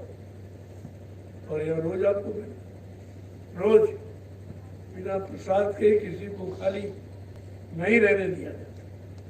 प्रसाद तुम्हारी विचारों की मजबूती, प्रसाद ही तुम्हारी श्रद्धा भक्ति की मजबूती, ऐसे थोड़ी किया जाए। जय गुरुदेव। अब आप लोग प्रसाद दें, सब लोग आ जाओ। जो सेवा कर रहे हो उसको बंद कर। अब हो गया समय। अब आप सुबह करना, सुबह जल्दी, धूप के पहले, धूप होने के पहले पहले तुमको 30 डलियां डालनी। ये विधान है। अब ये किसका विधान है? कर्मों की अदायगी का। तो 30 डलियां हमको डालनी है। सुबह जल्दी उठो, डाल दिया, बस तुम बैठ याद होया। भोजन प्रसादी लिया, आराम किया और 5 मिनट निकलेगा। चलो एक बार में डाल दो या 2 बार में 15, सुबह 15। बहुत सरल है छुट्टी, और ज्यादा कर सकते हो ज्यादा करो, उसके लिए मना नहीं है। लेकिन 30 कम। ये जो विधान रखा गया है, कोई ना कोई कारण है तभी तो रखा गया 30। तो ये आपको धीरे धीरे देख लीजिए, इतना बड़ा काम कर डालोगे। ये सब आश्चर्यचकित है, ये क्या हो रहा है? इस जंगल में सब क्या शुरू हो गया? जहाँ लोग दिन में आने से डरते थे, उत्तर रानी आज ये रात और दिन सब सेवा में एकदम जुड़े पड़े हैं। बात क्या है? कि लोगों की समझी में नहीं आ रहा क्या हो। इसे समझना बड़ा कठिन है। ये संसारी भौतिकवादी बुद्धियों के बस का विषय नहीं है। जो अध्यात्म को और कर्मों के हिसाब को समझ सके। जय गुरुदेव। लाइन लगा लो। एक महिलाओं की, एक पुरुष की मर्यादा है। लाइन लगा लीजिए। ये मर्यादा को हमेशा ध्यान दें। आज देश समाज से मर्यादा खत्म, सब मुसीबत आपत्ति झगड़े में चले। ये प्रसाद आप ले लीजिए, ताकि आपने सेवा श्रम किया है उसका तो पारितोषिक मिलना चाहिए। ये तुम्हारे तमाम तरह की बीमारियों का काम है। पहली बार जब खाओगे तो थकावट चलेगी, आगे देखिए आप तो थकावट दिन भर की सब। ये प्रसाद है, प्रसाद खरीदा नहीं जाता, बनाया जाता। और प्रसाद कोई बना नहीं सकता। प्रसाद वही बनाएगा जिसने अपने सदगुरु को हुकुम आदेश पालन करके खुश कर लिया। वो अपने सदगुरु की दुआ और दया मिट्टी में शामिल करके भी तुम्हारा काम कर देगा। अगर मिट्टी गले उठा लो वो तुम्हारा काम कर, वो मिट्टी नहीं है, दया, दया का आधार है। इसलिए प्रसाद को देखिए, अपने धीरे धीरे भोजन बन रहा है। सब लोग एक बार ही बैठ जाओगे तो बेचारे कैसे होंगे भोजन? तो धीरे ये प्रसाद को खा लीजिए तो तुम्हारी भूख कब हो जाएगी। थोड़ा सा लिया, आराम से सो, सुबह उठे जल्दी, प्रार्थना पाठ होता और सुमरन ध्यान भजन करने की आवाज आपको दी जाए। अपना लेटे लेटे करो, ज्यादा थक गए वैसे थकावट प्रसाद दूर कर देगा। अब आप आलस में पड़े रहो, बात अलग की है। ये सब काम तुम्हारे एक ही साथ होते। जब इस पर विचार करोगे तो कोई काम रुकने वाला नहीं। जो कभी नहीं हुआ वो हो गया। लोगों ने अनुभव किया, परीक्षा ली तब यहाँ आए। जो सांसारिक काम, इनके बाल बच्चे नहीं थे, बड़ा प्रयास किया हमने, भाई समय से सब काम होता है, तुम्हारी फरियाद सुनी जाएगी, तुम्हारा काम हो जाएगा। तो लोगों को ये सब मिला तो एक बार ले लिया बस कर, फिर दुनियादारी मत मांगो, फिर अपने असली काम की मांगो। ये सब करके आपने दे तो आपको मिल ही जाएगा। और सुबह शाम तक आपको रोटी मिली रही आराम से, कपड़े मिल ही जाते, सारी व्यवस्था। और आपको चाहिए क्या? और बाकी समय भजन, ज्यादा ज्यादा समय। और ये ऐसा भजन है कि काम करते रहो, नाम जपते रहो, कभी बंदे नहीं होगा, अनवरत चलता है। अब आप डलिया ढो रहे हो, जवान तो कुछ करती हो तो खाली बैठी, और सारा रस भोजन को वही लेती, तो उसे खाम लो कि तू नाम को जप, जीवा नाम को जप, तब तेरा स्वर्ग का कर्जा अदा हो जाए। तो जीव से आप नाम उच्चारण करो, अंदर अंदर जय गुरुदेव जय गुरुदेव। कितना सरल नाम, और सबसे बड़ा काम करके दिखाने वाला ये सरल नाम कलयुग में आ गया। जय गुरुदेव। जय गुरुदेव। अब आप प्रसाद आइए, बढ़िया। ये सब दृश्य बड़ा अनोखा है। आइए, बढ़ के लोग दिन में नहीं परिश्रम कर रहे हैं, ये सब तुम्हारा पूरा हिंदुस्तान देख रहा है।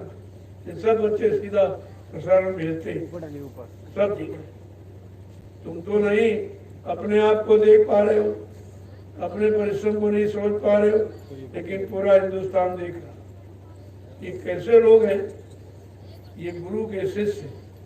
गुरु भक्ति कैसी होती है हम तुम्हें दिखा के माने।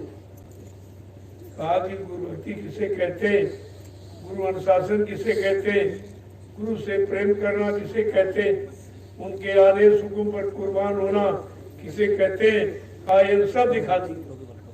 और आप दिखा रहे हो, ऐसा नहीं है। लोग इससे बड़ा अचंभा हो रहा। दुनिया में कहीं कुछ नहीं, कोई अपना काम नहीं करता, अपने काम के लिए मजदूर ढूंढता है। और आज यहाँ स्वतः तो सब काम कर रहे हैं जिन्होंने कभी नहीं किया, कभी डलिया नहीं उठाई, कभी फौड़ा नहीं छुआ। देखिए आप, ये सब लोगों को देखने को मिला। ऐसा नहीं, तुम्हारा काम आश्चर्यजनक, न कोई कर सकता है और न तुम्हारी कोई बराबरी कर सकता, तुम्हारी उपमा कोई नहीं कर सकता। जय गुरुदेव।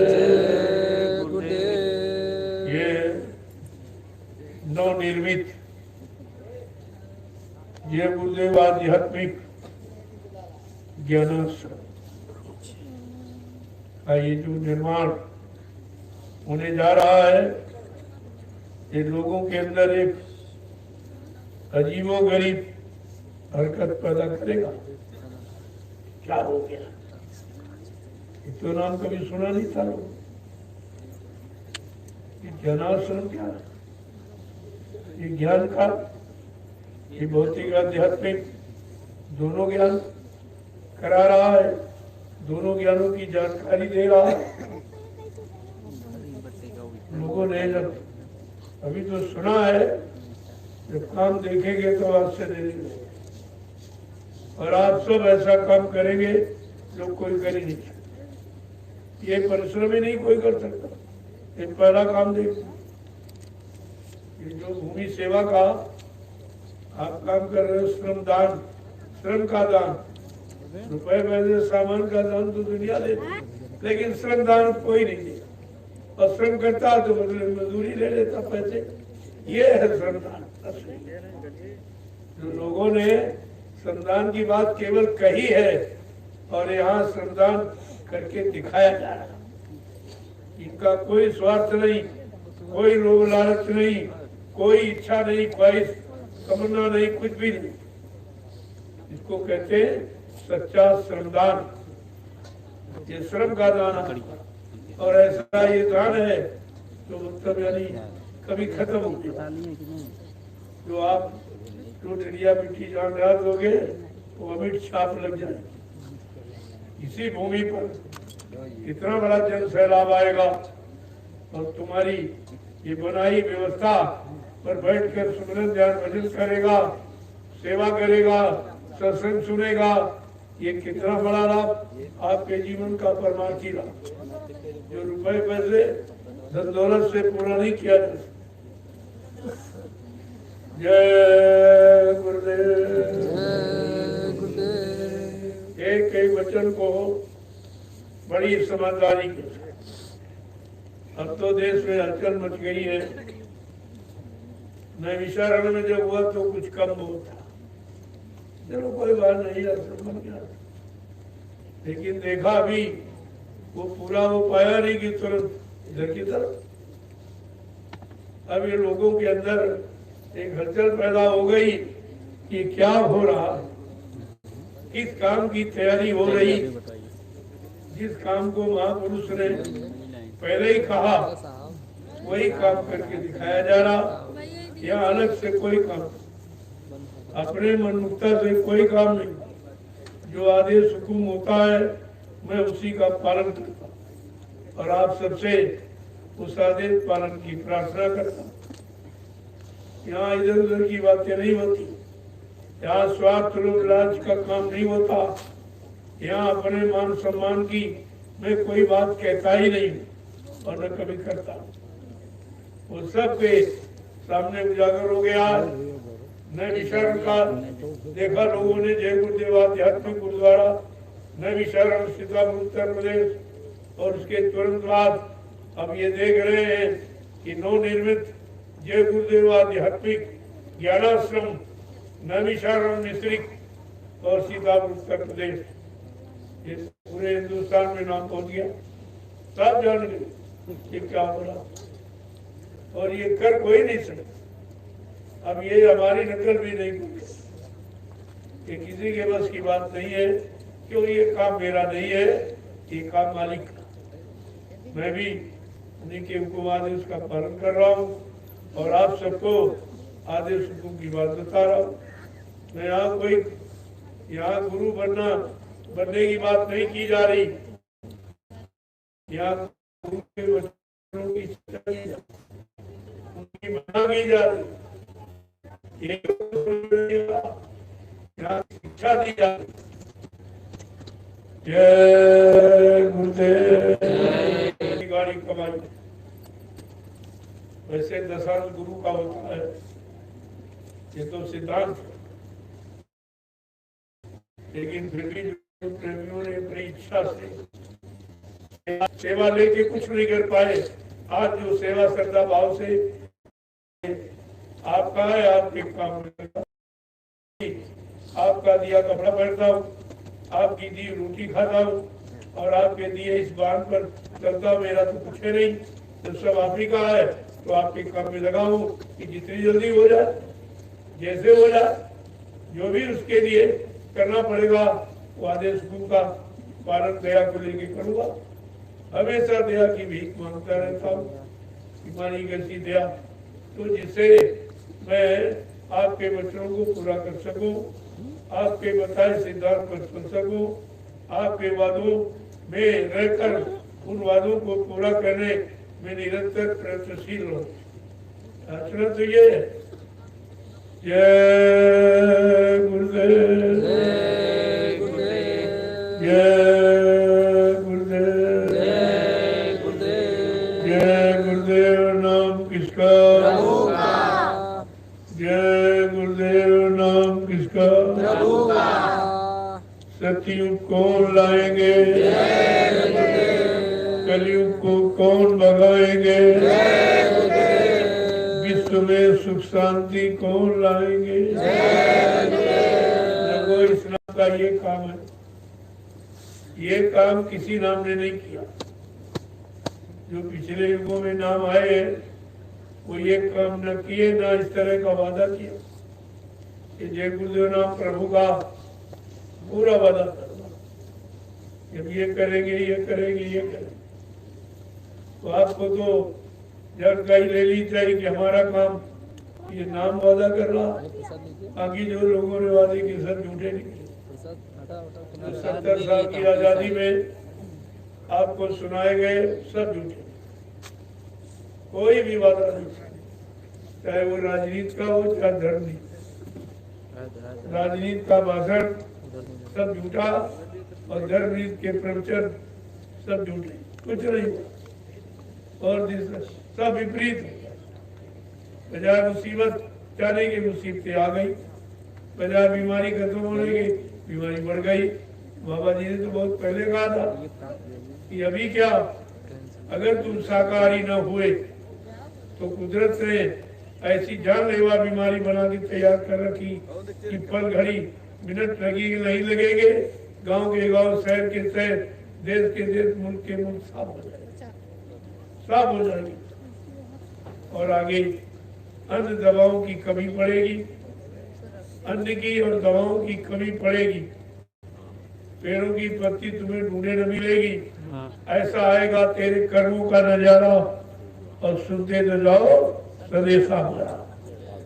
ये सब आपके सामने कहा गया और आज इसी को फिर से दोहराया जा रहा कि फिर से भूल गए हो तो याद कर लो, मान लो, और आपका जीवन सुखमय हो जाए, शांतिमय हो जाए, आनंद हो।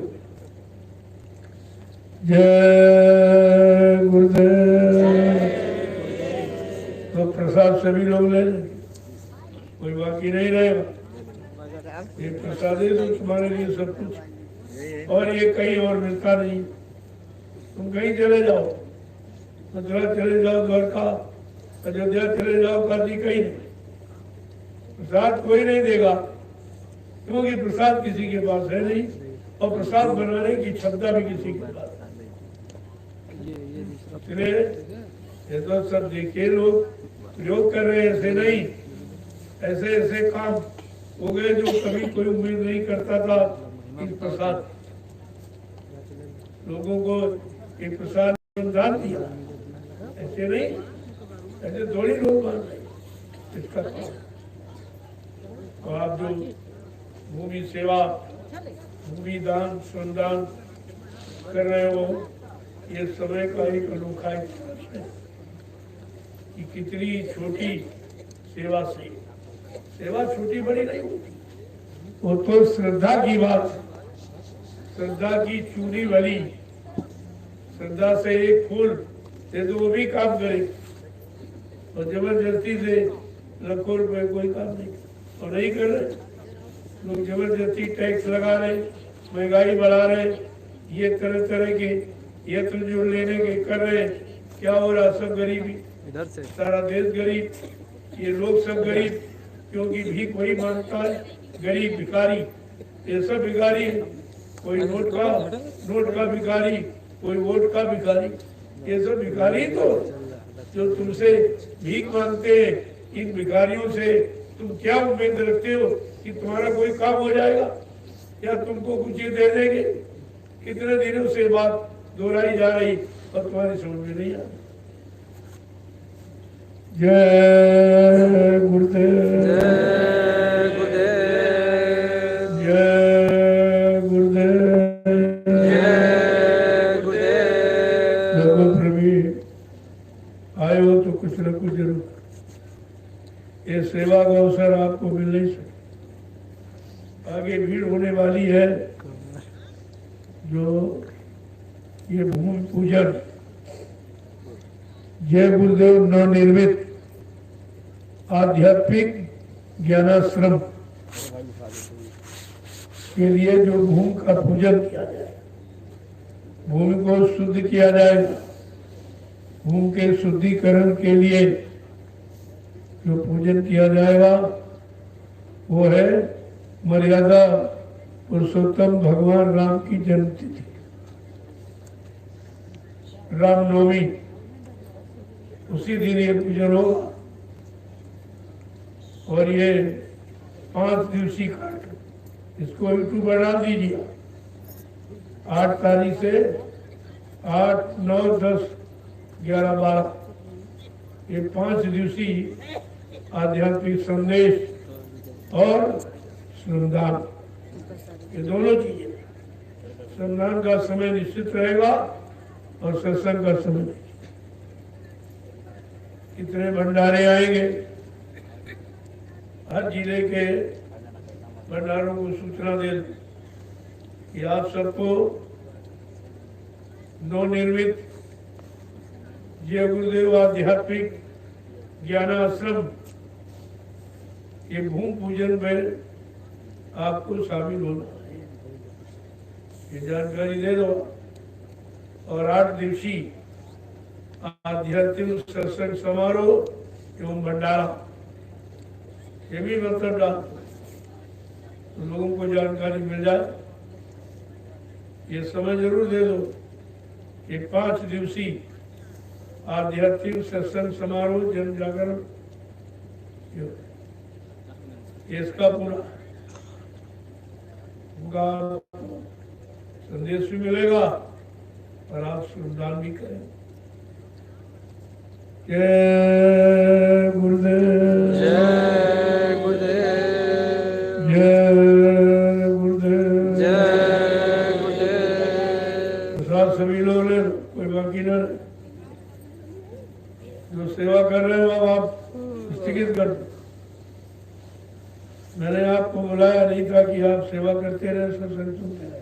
तुम्हारे दोनों काम, किसी सेवा में बाधा न पड़े, सेवा भी चलती रहे, सत्संग तो कान से सुना जाता, सेवा तो कान से नहीं करते, हाथ पैर से करते। दोनों काम आपके चलते रहे, दोनों लाभ आपको मिलते रहेंगे। तो सत्संग भी सुना दे और सेवा भी करें। अब उसका ये प्रसाद यानी फल ले लो। जब इसको खाओगे तो आपकी थकावट हो, जैसे 10 बार जय गुरुदेव नाम लिया और प्रसाद का इस्तेमाल, तो प्रसाद अपना काम करेगा। ये सब आपके लाभ के लिए। इस श्रमदान से बड़ी बड़ी बीमारी जो लाइलाज डॉक्टर ने कह दिया ठीक नहीं होगी, वो श्रमदान से। इसलिए आप क्या समझते हो, बहुत बड़ी चीज है। जो तुम्हारा इससे कोई स्वार्थ नहीं, तुम केवल परमार्थ की भावना से ये कर रहे हो, इसलिए इसका लाभ अलग है। वैसे परिश्रम तो घरों में आप करते हो, दुकानों में, मकानों में, इनमें और उनमें, खेती में भी मिट्टी उठाते हुए डालते हुए तो, लेकिन ये चीज है वो आपका स्वार्थ है, ये आपका परमार्थ है। इतना बड़ा इसका लाभ है, जो लाभ ऋषि मुनियों ने तपस्या करके प्राप्त नहीं कर पाया, आज उसी तत्व भूमि पर ये तपस्या सर्वोपरि है। क्योंकि वो तो अकेले बैठ गए जंगल में, अपने स्वार्थ के लिए और ये परमार्थ के लिए। ये तपस्या, अपनी सारी आशाएं, इच्छाएं, वासनाएं सब खत्म, कोई लोभ लालच नहीं, और मतलब यानी श्रमदान, स्वयं का दान कर रहे हैं। ये कितनी बड़ी चीज है। जय गुरुदेव। चलो धीरे धीरे भंडारा उठता, थोड़े थोड़े लोग बैठोगे, भोजन आसान से हो जाएगा। सब लोग बैठ जाओ इकट्ठे तो फिर कैसे खत्म बनेगा। ये 2 भंडारे हाथ पे चल रहे, अपना राष्ट्रीय नैमिषारण का और एक चंदौली जिले का, वो भी चल रहा, जिसमें कई जिले शामिल सामग्री में। वो बनारस, चंदौली, मिर्जापुर, सोनभद्र, इलाहाबाद, ये सब जिले शामिल। सबके सहयोग से जो कार्यक्रम होना था वो तो कितना बड़ा लाभ मिला। आपको अंदर में दुख था कि कार्यक्रम नहीं हो रहा, हम कह रहे हैं कार्यक्रम हो जाए तो नुकसान बहुत हो जाए, फायदा 1% आपको नहीं मिले। वो प्रेमी देते वही खा लेंगे, चले जाएंगे, कोई लाभ नहीं। अब वो सारा सामान आपका यहाँ आ गया, वो भी लग जाएगा, और जो अन्न इकट्ठा किया वो भंडारों में आ जाएगा। जो सेवाएं लोगों को दी वो इस निर्माण और यानी तुम्हारा एक एक पाई कहीं नुकसान नहीं। तो ये लाभ है कि वो लाभ था। अब इस बात को समझते नहीं है। 6 लाख रुपए खर्च होता, 6 लाख रुपए उन्हीं प्रेमियों में खर्च हो जाते, उनके खिलाने पिलाने में और उनके रहने की व्यवस्था में खर्च हो। अगर वो बच जाए और वो 6 लाख की भूमि ले ली जाए तो कितना बड़ा लाभ है। और ये सेवा अमिट, जो भूमि ले ली जाएगी तो ये भूमि को ना कोई चुरा सकता, ना कोई उठा के ले जा, ना अग्नि जला सकती, ना पानी बहा सकता, ना हवा उड़ा सकती। ये तो ऐसी सेवा है, अमिट सेवा। और जब तक जमीन रहेगी तब तक आपकी सेवा कायम रहेगी। ये कितना बड़ा लाभ है। तो ये लाभ मैं सबको देना चाहता हूँ। इसलिए देश के समस्त प्रेमियों को मैं ये प्रार्थना करना चाहता हूँ कि अब कार्यक्रम न करके वो सेवाएं आप भूमि लेने में तुम ले लो, कार्यक्रम फिर आगे होते रहे, लेकिन जमीन निकल जाएगी फिर नहीं। इस बात को हमेशा ध्यान दें। मैं वहां भी यही कहता रहा, ये तपोभूमि 88 ऋषियों की ले लो, ये तुम्हारा काम यानी पीछे रह जाएगा। लोगों ने ध्यान नहीं दिया, हमको वहां से हटना था। तत्काल मैं इस साल से कहता रहा कि भाई ठीक है, बन गया, आप इसको संभालिए। मैं कोई इसमें रहने के लिए थोड़ी आया हूँ, न इसको लेने के लिए आया हूँ, न अपना कहने अपना बनाने के लिए आया हूँ। ये तो सब तुम्हारा है, तुम्हारे काम के लिए, तुम्हारे काम में आएगा। आप इसको ले लीजिए, मैं दूसरी जगह बैठ जाऊंगा। बात लोग नहीं समझ पाए। 1 साल से मैं करता और अचानक उठा और यहाँ बैठे, किसी को नहीं मालूम था ये सब क्या है, क्यों किया जा रहा। लेकिन मैं 1 साल से बराबर आपको बता रहा था कि आप लोग इसे संभालो, मैं दूसरी जगह बैठ जाऊँ, वहां संभाल लोगे, मैं तीसरी जगह बैठ जाऊंगा। ये तो काम चलता ही रहेगा अनवरत। आपकी सेवा, आपको ये चाहिए कि सेवा मिलती रहे, चाहे जैसे हो और जिस तरह की हो, क्योंकि सेवा से कर्मों की अदायगी होगी। बिना कर्मों की अदायगी किए जीवात्मा यहाँ से जा, इसलिए सब किया जाए। जय गुरुदेव।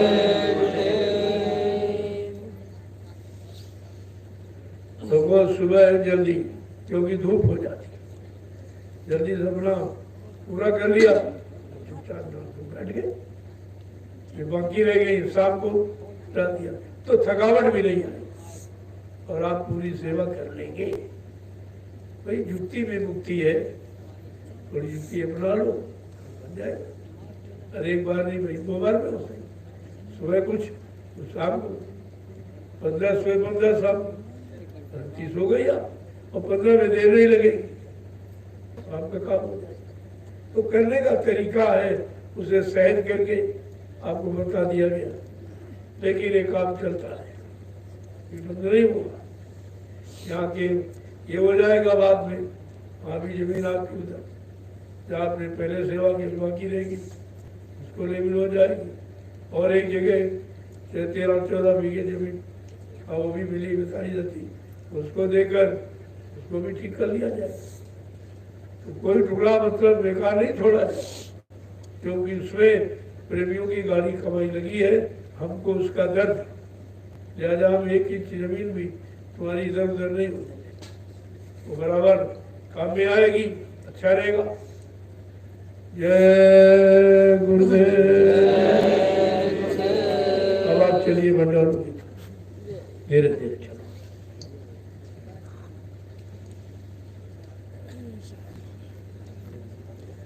दादी है, दादी जो वो दादी